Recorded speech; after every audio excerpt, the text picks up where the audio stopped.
70 साल पूरे होने पर सोमवार नहीं है। सशक्त समाज सशक्त हिंदुस्तान की गारंटी है और सशक्त समाज बनता है सामाजिक न्याय के अधिष्ठान पर।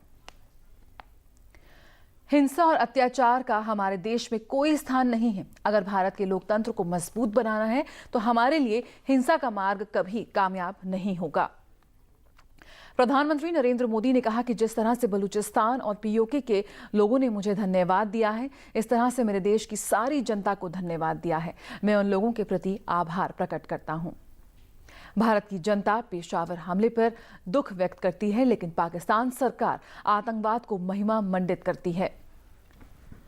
भटके हुए नौजवानों से हिंसा का रास्ता छोड़कर मुख्य धारा में लौटने की अपील की।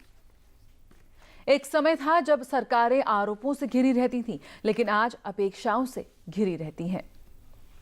लाल किले से पीएम ने अपनी सरकार के 2 साल की उपलब्धियों का लेखा जोखा दिया। गरीबों के इलाज के लिए सरकार की ओर से 1 लाख रुपए तक की मदद की भी घोषणा। स्वतंत्रता सेनानियों की पेंशन में 20% के इजाफे की घोषणा। देश भर में आदिवासी नायकों के लिए होगी म्यूजियम की स्थापना। और लाल किले से प्रधानमंत्री ने अपने संबोधन में इतिहास के नायकों को याद करने के साथ साथ उनके जीवन से प्रेरणा लेने की बात कही। चाहे स्वतंत्रता सैनिकों की सम्मान की राशि बढ़ाने की बात हो या फिर आदिवासी नायकों के यादों को संजोने के कदमों की घोषणा, पीएम ने साफ किया कि आगे से वंचित और गरीबी वाले लोग उनके एजेंडे में सबसे ऊपर रहेंगे।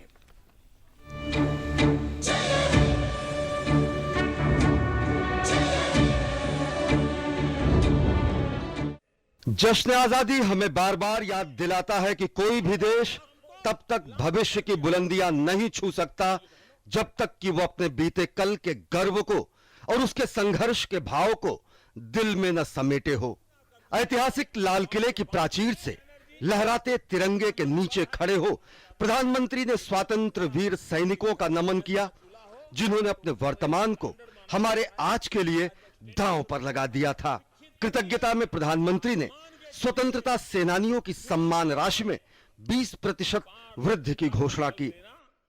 आज मैं इन सभी मेरे श्रद्धेय स्वातंत्र्य सैनिक परिवारजनों को, जो उनको सम्मान राशि मिलती है, जो पेंशन मिलता है, उस पेंशन में 20% की वृद्धि करने का सरकार निर्णय कर रही है। इतिहास का ज्ञान इतिहास के नायकों के सम्मान के बिना नहीं हो सकता। गर्व से सर उठाए लाल किले से हमने नया संकल्प देखा, उन गुमनाम वीर नायकों के नाम जो जंगलों में मुख्य धारा से दूर संघर्ष की लौ जलाए थे। प्रधानमंत्री नरेंद्र मोदी ने कहा कि 1857 से लेकर 1947 तक आजादी आने तक आदिवासियों ने न जाने कितने बलिदान दिए, लेकिन हमारी आने वाली पीढ़ियों को इस इतिहास से उतना परिचय नहीं है। सरकार आने वाले दिनों में उन राज्यों में इन स्वतंत्रता सेनानियों जो कि आदिवासी थे, अंग्रेजों से जूझते थे, उनके पूरे इतिहास का समावेश करते हुए एक स्थायी संग्रहालय का निर्माण करेगी। 70वां आजादी का जश्न सबके लिए कुछ न कुछ लेकर आया।